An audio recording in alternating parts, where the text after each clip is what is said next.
Om Shri Ganeshaya Namaha. Om Shri Saraswatyai Namaha. Om Shri Gurubhyo Namaha.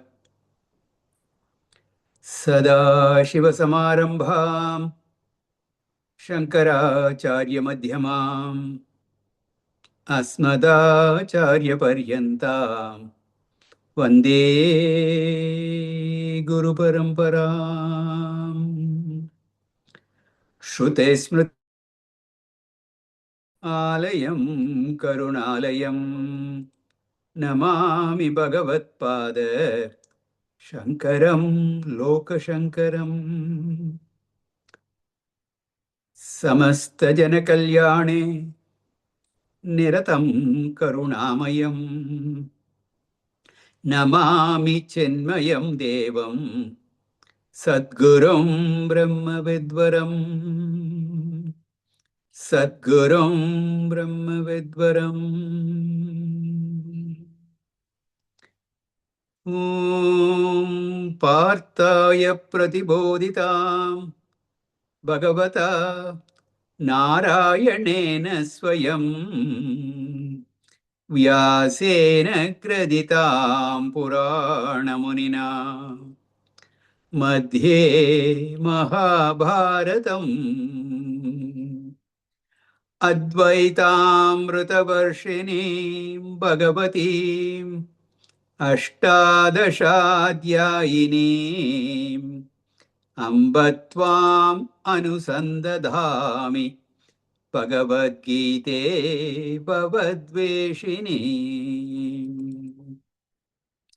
Yam Brahma Varunendra Rudra Marutah Stunvanti Devyaistavaihi Vedai Sangapadakramopanishadaihi Gayanti Yam Samagaha Dhyanavastita Tadgatena Manasa Pashyanti Yam Yogino Yasyantam Na Vidusura Suraganah Devaya Tasmai Namaha Devaya Tasmai Namaha.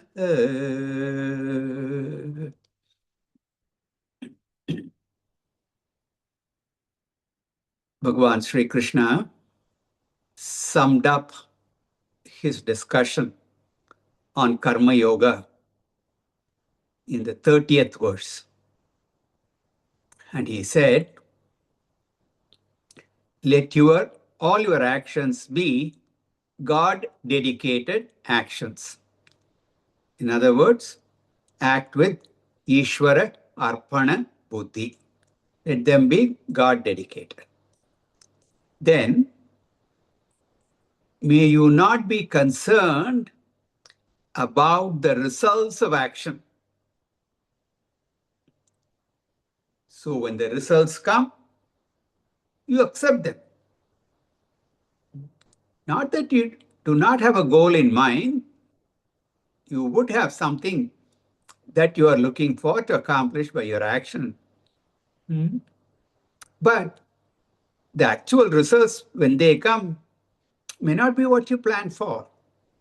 At that time, don't fight it. And while doing the action also, don't be totally disturbed. What will happen? What will be the results?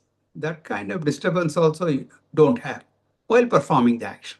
That's what we need to understand. Not that you just do something at random. It's not like that. So accept the results as they come. Act without pride, arrogance, etc.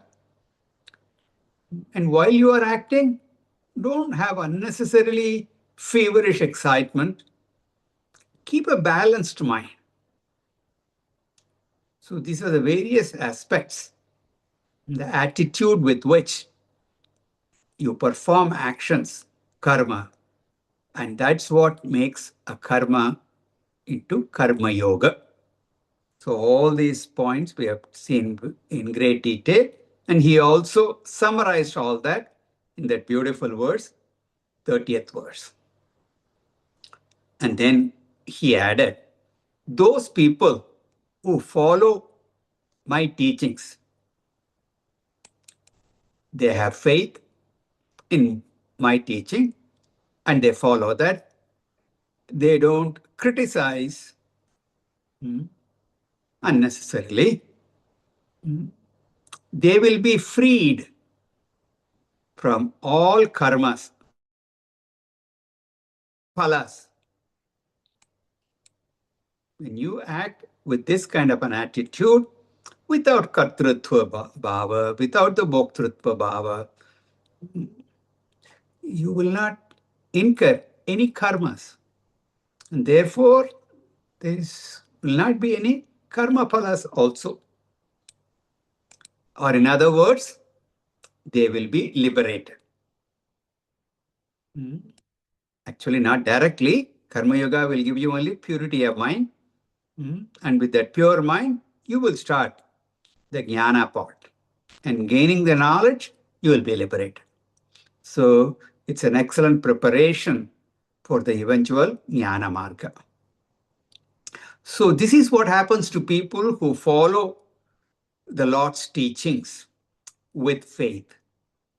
But what happens to those who do not follow the teachings?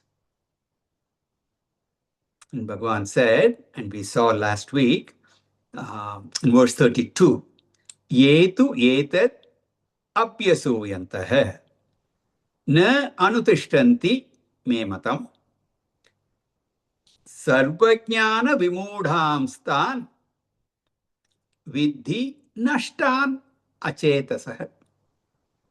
He says, but there are some people who refuse to follow this teaching of mine.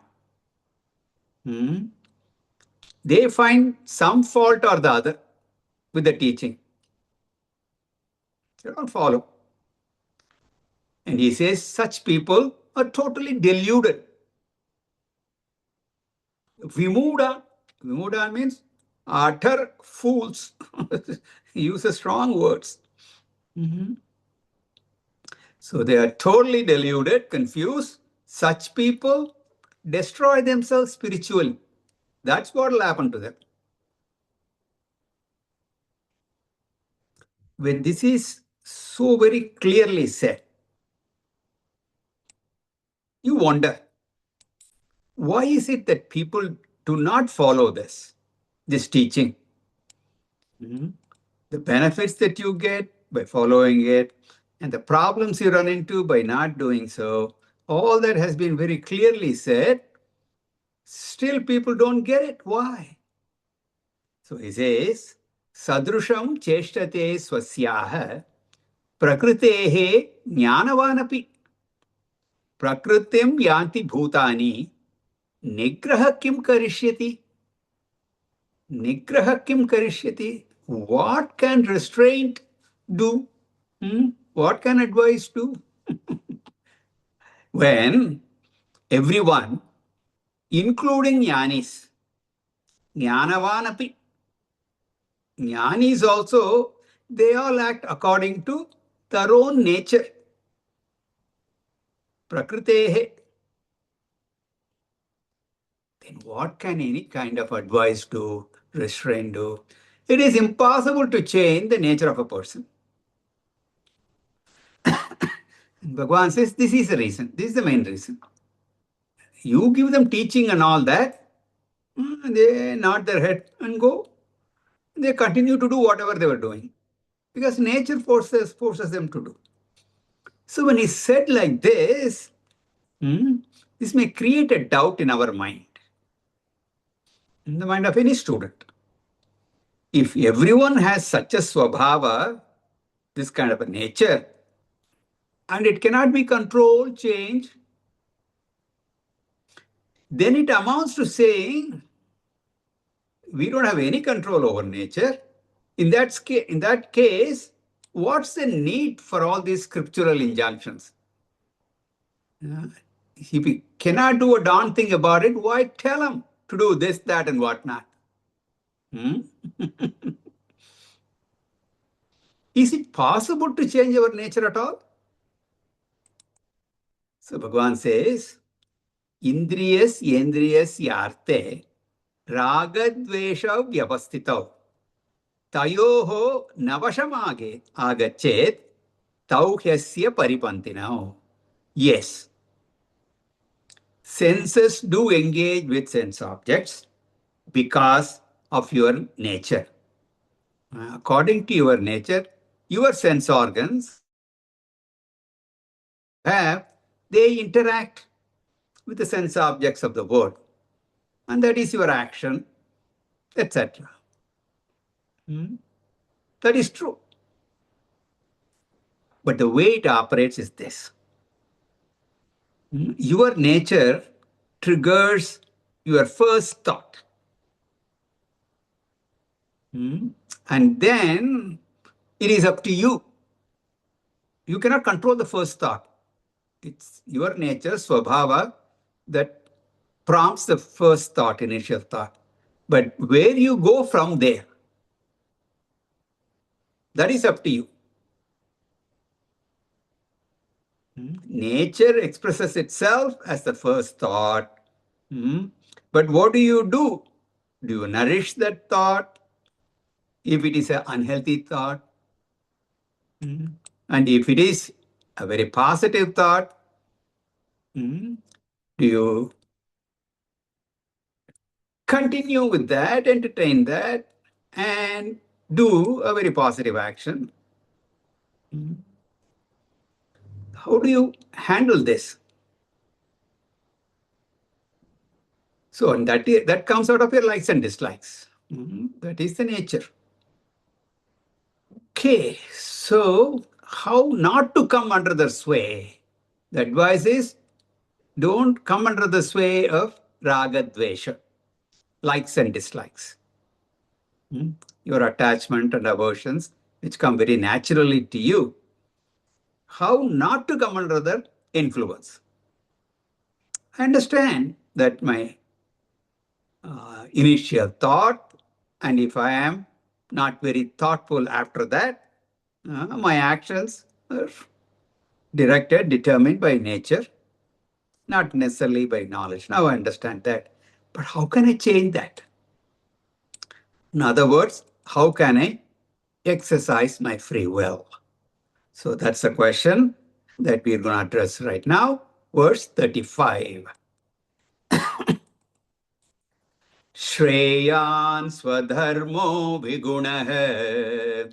Shreyan swadharmo vigunah. Paradharmat swanushtitat. Paradharmat swanushtitat.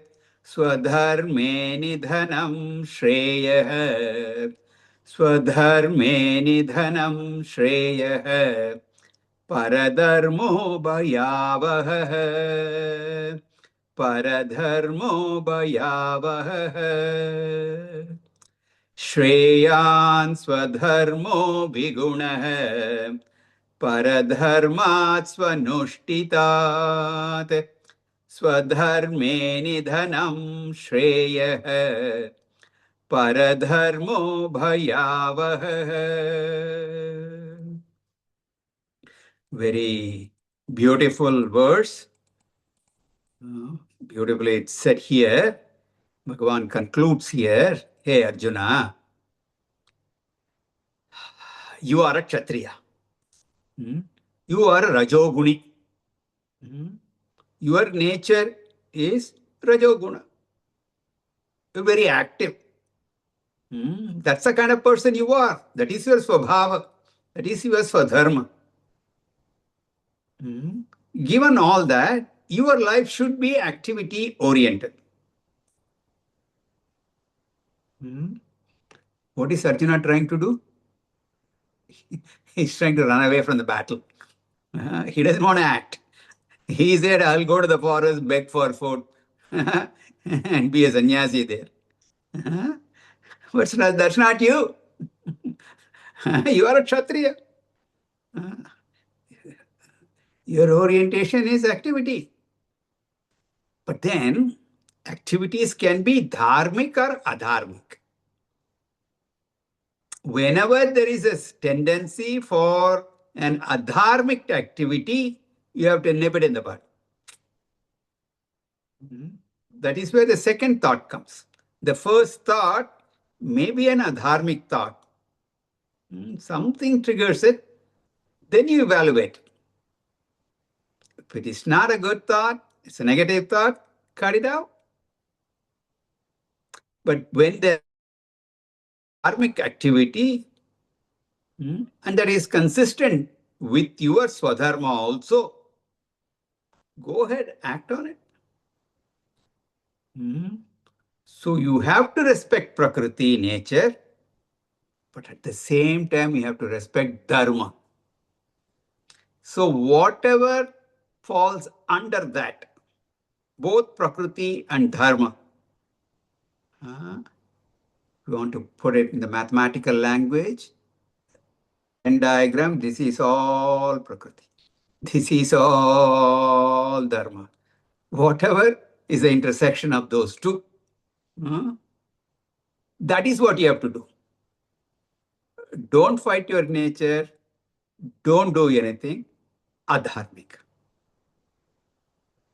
When you are active as your Prakriti, let those activities be in keeping with Dharma also. That's the point. You can drive and go wherever you want. But when you drive on the road where others are also driving, there are traffic laws. Okay? I like to drive fast. 100 miles per hour, 120 miles per hour. But don't do that on the city streets. Go to Indy 500 or Daytona, where that is what they are designed for. Go there and drive your heart out. Not a problem. But not in the city streets. There are rules to follow. So you have to follow the rules. Similarly, in your life journey, you can pursue your desires as per your nature, but follow Dharma. So such a life that is governed by Swabhava and propriety, that is called Swadharma. So Bhagavan says here, Swadharma is important. Shreyan Swadharmo Vigunaha Api, even the word api, meaning even, should be added. Even though Shreyat, it is better, Swadharmaha, doing one's own duty, even if Vigunaha, not perfectly performed. Doing your own duty may appear to be without merit. Not a glamorous job. Not that great. Still, it is better to do that than to do paradharma, dharma of others. Su anushtitat, perfectly performing somebody else's job.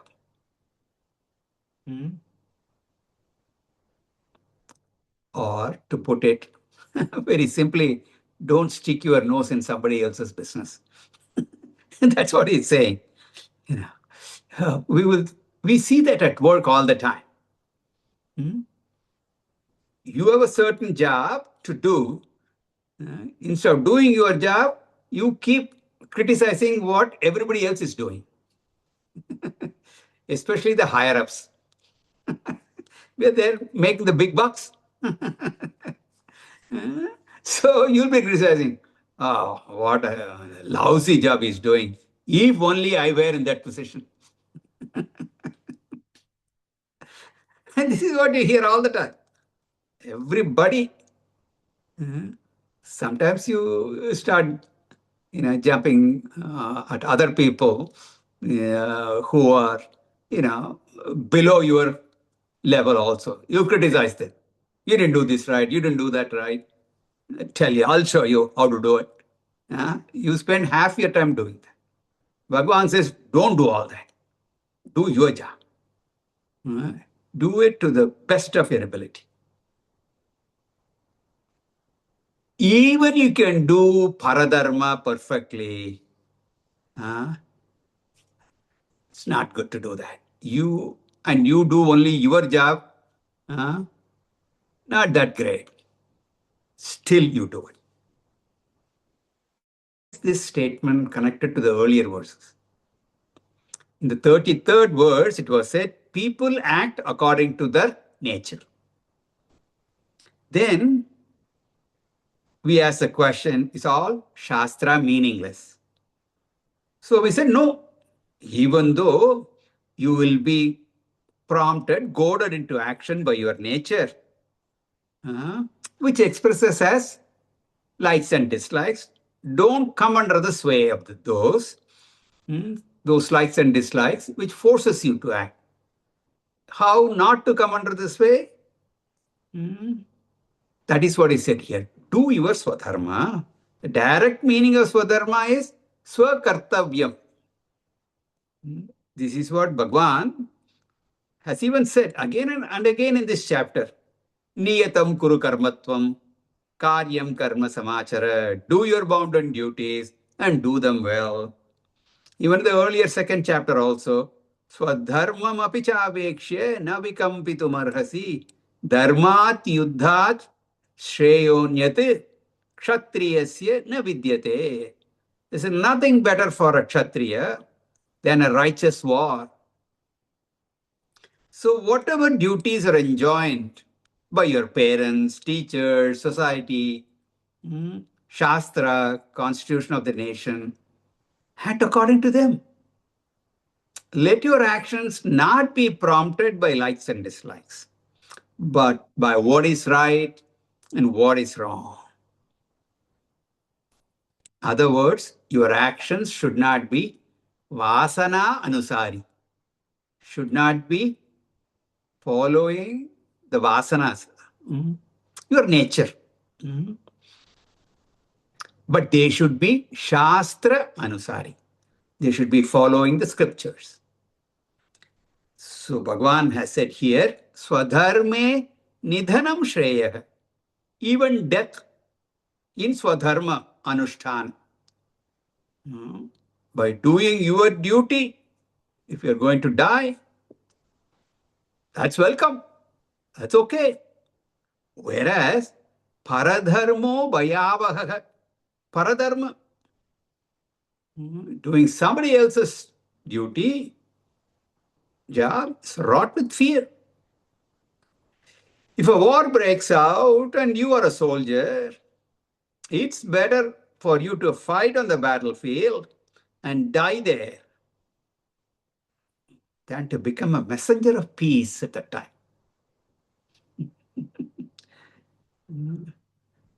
No, I'm going to be a priest. That's exactly what Arjuna was trying. I just said that. We cannot do. That is paradharma. Becoming a sannyasi, sitting down and doing japa and studying the scriptures. For a kshatriya who was on the battlefield, giving all that up, that is paradharma. If you are a soldier and you run away from the battlefield, what will happen? What will happen? They'll come after you, dereliction of duty. You cannot do that. Yes, being a priest, being a purohit, etc., good. That's a good job. They are serving the society, they are serving people, community, everything. That's good. But that's not your job. You are a soldier on the battlefield. Uh, so keep this in mind. So Jnaneshwar gives several examples. The great Maharashtrian saying, great Advaitin, he gives many examples. You may be living in a hut. Somebody may be living in a palace. This little hut, not many conveniences. All that is true. It'll be nice to live in a palace. True.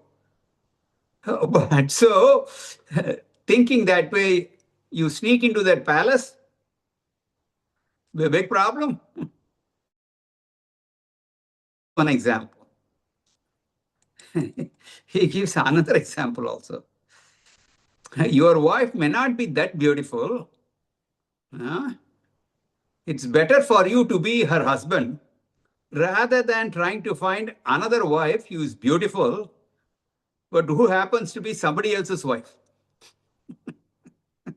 This is not my example, okay? This is something Jnaneshwar example. Drives home the point. So Swadharma is good for you. Paradharma, it is not. This is also in our common law is also there. If you apprehend a thief, you catch him red-handed in your own house, you cannot punish him. You have to catch him, turn him over to the police. You cannot take the law into your hands. Give him a punishment. I caught him red-handed. He was stealing. What is that? You hand him over to the police, and the police also cannot give him the punishment. They have to investigate, gather the evidence, and then present it to the court. The judge will decide and render the appropriate verdict, guilty or not guilty. And if found guilty, an appropriate punishment will be given. Everyone should do their duty. In the office, you are an accounts payable clerk. Not too much of a glamorous job. Day in and day out, you check vouchers, see if everything is okay, and then, prepare for payment, and that goes to the treasurer or whoever has authority to sign. You cannot say, I checked everything out, everything is good, so I'll sign the check, make the payment. For one day, I like to be the treasurer. Cutting out checks. Feels good. That payment was processed correctly only. Everything is okay.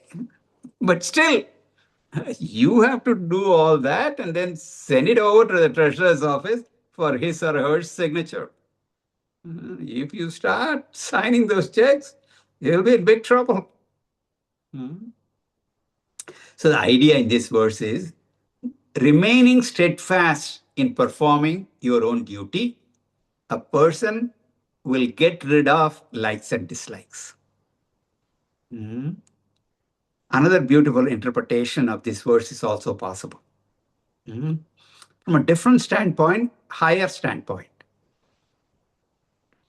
In this context, the most appropriate interpretation is what I discussed now.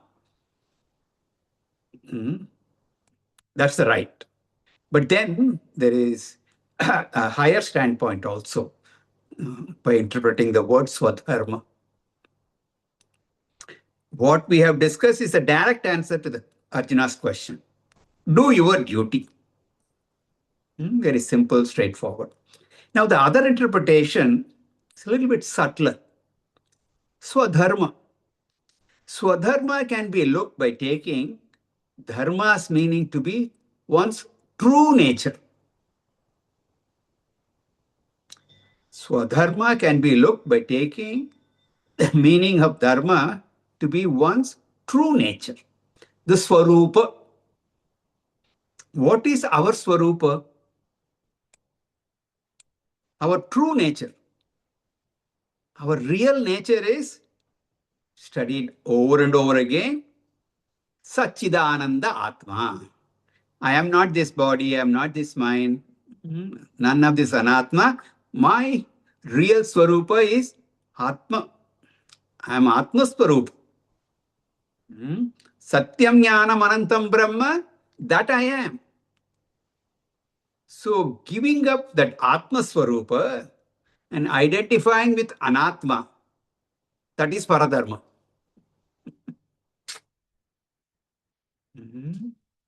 Taking ourselves to be the body-mind complex, giving up Atma Swarupa, which is your real nature.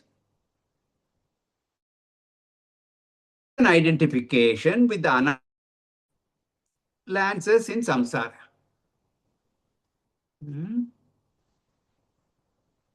Paradharmo bhayavaha.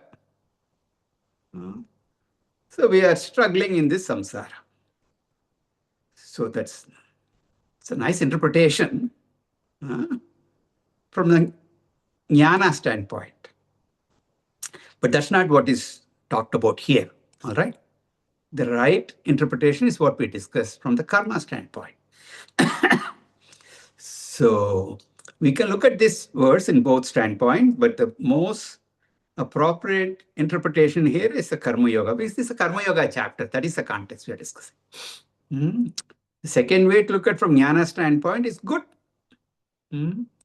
So that is just an aside point. In any case, Paradharma is dangerous to oneself and it will be harmful to the society as well. Once a person violates Swadharma, then everybody in the society will disobey rules. Everybody does that. Whatever they want to do, they will do. They are acting according to likes and dislikes. That will be a problem. Arjuna, your Swadharma is a Kshatriya, and you have come to the battlefield to fight a righteous war. Just do it. As the slogan goes, just do it. So with this, Karma Yoga topic is concluded. Now Arjuna raises a question. Okay, I got it. I want to do my duty. I want to abide in that Satchidananda Atma. Want to live a spiritual life. Want to make my life divine. But I cannot. It's what I want to do, but I can't. It's not only Arjuna's problem. All of us have the same problem.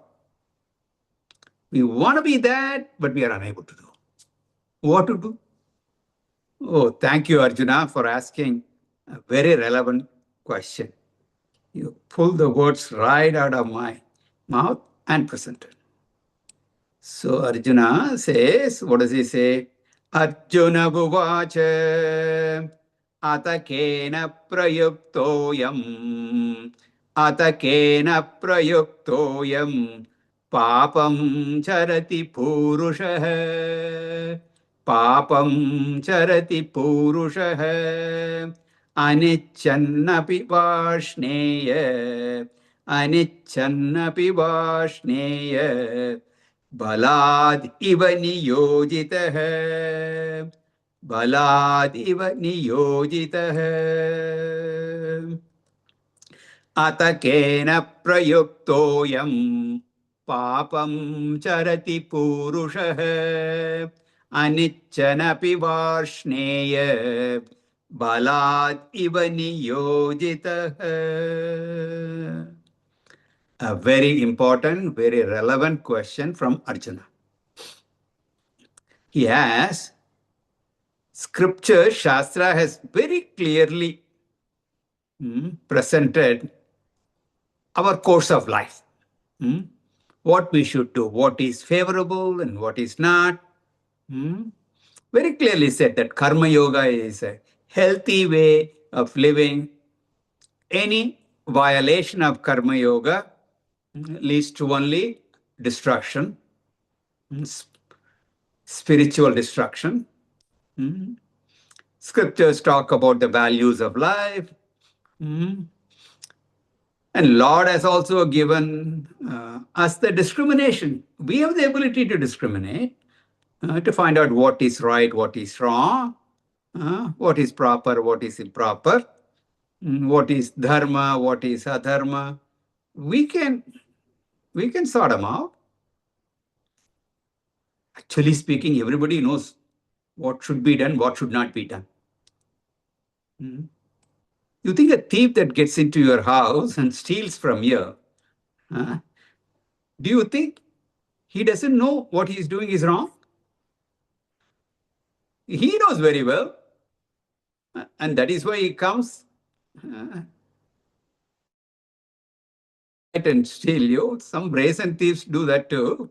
And they do when the homeowner is not at home. He has to take the house and everything and find out at this time this person will not be in the house. So they all do that stealthily. The other thing is when they get caught and they are taken into custody, quite often we will see them covering their faces. Only some very few brazen people, they walk, as if they have done a noble thing. But for most people, they cover their faces, their heads are pointing to the ground and all that. Everybody knows. Everybody knows dharma, but they cannot follow. A doctor may preach to the patient, don't smoke. But as he is speaking, he has a cigarette between his two fingers. He knows and he is advising others also, but he cannot follow. So Arjuna asks, Anichanapi, even though he doesn't want to do that, how come I am Purusha, this person, Papam Charati, he commits a sin. He knows he should not do that. That's something wrong. And he doesn't want to be a bad person also. He wants to be a good person only. You see this in politics, sports, business, even in spiritual and religious organization, even in scientific research. Everywhere there are scandals, scams. Why? It's not out of ignorance. That's why some people doubt if there is free will at all. People have New Year resolutions. They want to do that. And New Year has come. I want a change in my life, direction, resolution. Most New Year resolutions are given up in 2 weeks. 2 weeks stops. Bhagavan, please tell me. Balat niyojitah iva. What is that force that makes people to commit sin against their wishes? Looks like an individual is helplessly forced to commit a sin. Kena prayuktah. Forced by what? Persuaded by what?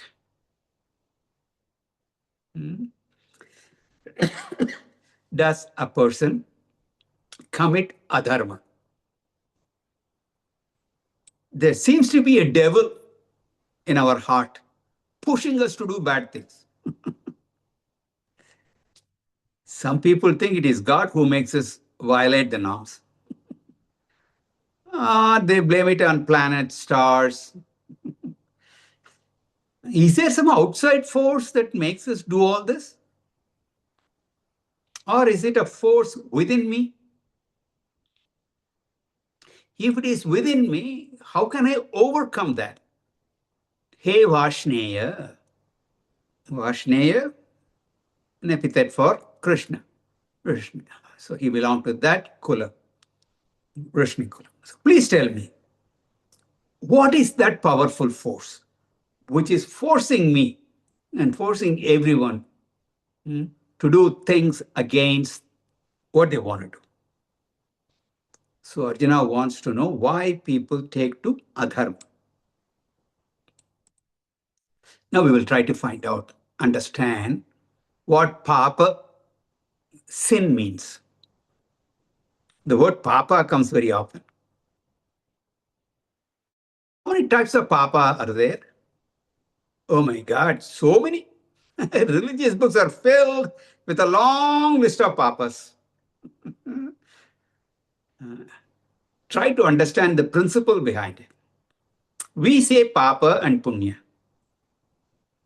A definition of punya or merits, punati iti punya. That which purifies your mind is called punya. It can be a thought, it can be a feeling, it can be an action, it can be a simple word. Anything that purifies your mind is punya. So what is papa? It's just the opposite of punya. Anything that makes your mind impure, that which pollutes your mind, that is papa. Again, it can be a thought, can be your emotions, can be an action, can be speech, just a word. Everything is included. Then what is purification? What is pollution? Put differently, when the mind is purified more and more, it comes closer and closer to the self. It begins to abide in that. So that which makes your mind abide in the self, in the truth, that brings your mind to your home, closer and closer to your own self, that is called the purification of mind. That is punya. That which takes your mind away and away from the self. That is papa. Papa makes you more and more extrovert. That takes you away from your true self. Now, something more simple meaning of papa. Something that makes you compromise values, your ideals, noble principles. Such a compromise is papa. For little, paltry, momentary gain, you compromise. That is papa. That which makes you sacrifice all that for a higher gain, the supreme truth, that is punya. In the beginning, both kinds of thoughts will arise in our mind. When temptation arises, wrong thoughts arise in the mind. At the same time, right thoughts also come. When we are not able to rise above the wrong thoughts and succumb to the temptation, that is papa. That which makes us compromise is papa. That which makes us sacrifice is punya. So this definition of punya and papa sets a very high standard. It's not just what the scriptures say, do this, don't do that. Just such injunctions do not make punya and papa grade. Punya must make your mind more and more refined. So this idea of papa and punya is very subtle. Under this criterion, if you doze off listening to this Vedanta lecture, that is papa.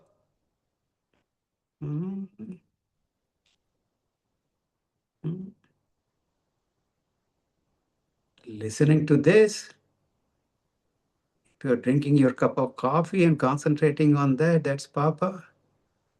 But you tell me that makes me wake up and listen better and pay better attention, that is punya. I don't know which is what's happening. So, but the criteria is this. Huh? Some people close their eyes and say that I'm doing japa when they are in the class. Okay. That is papa. Doing japa is papa. Japa is a wonderful sadhana. But in this class, your eye should be open, ears should be open. You should be listening and taking it all in. But instead, you are doing japa. That is a papa. Ishavasya Upanishad says, compared to a jnani, even bhaktas, devotees are only asuras. It says even going to heaven is papa. Huh? You did a lot of punya and you got rewarded to go to Swarga. How can that be a papa karma? Because Swarga is a place where you enjoy. There, you're not thinking of God. It's a bhoga bhumi. So when you're having a jolly good time there, you're not going to be thinking about God. So you're away from God. So this is a very high bar. Here Arjuna is asking at a grosser level only, why people commit sin. We will see Bhagavan's answer in the next class. Om Purnamada Purnamidam Purnat Purnamudachyate Purnasya Purnamadaya Purnamevavashishyate. Om Shanti Shanti Shanti. Harihi Om. Shri Gurubhyo Namaha. Harihi Om.